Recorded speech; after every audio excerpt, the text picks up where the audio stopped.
রেখে মাটিতে দাফন করে, আর হিন্দুরা মৃতদেহকে শ্মশানে নিয়ে গিয়ে পুড়িয়ে দেয়। তবে মৃতদেহ সৎকার করার আগে তার কিছু নিয়ম কানুন আছে। যেমন মুসলিমরা মৃতদেহকে গোসল করিয়ে ও কাফন পরিয়ে দিয়ে তার মাথার পাশে বসে কোরআন শরীফ তেলাওয়াত করে, আর হিন্দুরা মৃতদেহকে গোসল করিয়ে সাদা কাপড় পরিয়ে রাখে। তারপর তাদের পুরোহিতরা এসে মৃতদেহের কানে বারবার একটি মন্ত্র পাঠ করতে থাকে। তবে সবচেয়ে আশ্চর্যের বিষয় হলো, পুরোহিতরা যে মন্ত্রটি পাঠ করে সেই মন্ত্রটি অন্য কাউকে জানতে দেয় না। এই মন্ত্রটি সকল হিন্দুদের কাছে গোপন করা হয়েছে, কারণ এই মন্ত্রটি যদি সবাই জেনে যায় তাহলে কেউ আর এই হিন্দু ধর্ম পালন করবে না।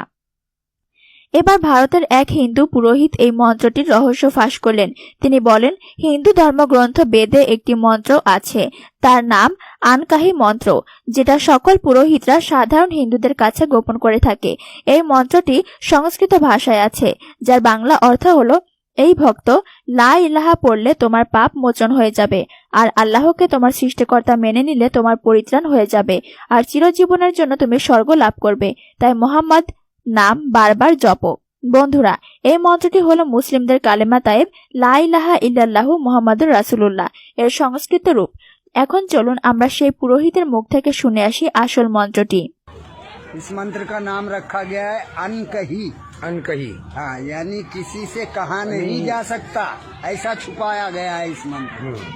और वो मंत्र इस तरह है कि ला इलाहा हरणी पापम, ला इलाहा हरणी पापम इल्लल अम्बा परम पदम, और जन्म वैकुंठ प्राप्ति, जन्म वैकुंठ प्राप्ति प्राप्ति, तो जपे नाम मुहम्मदम सल्लल्लाहु अलैहि वसल्लम।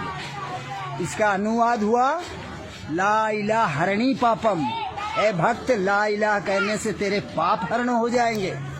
क्या?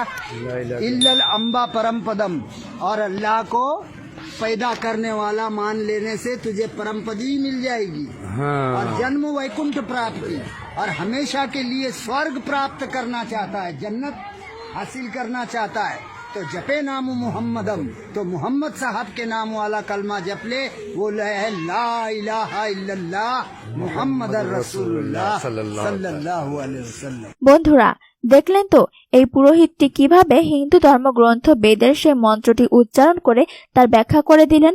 এখন আমি হিন্দু ভাই বোন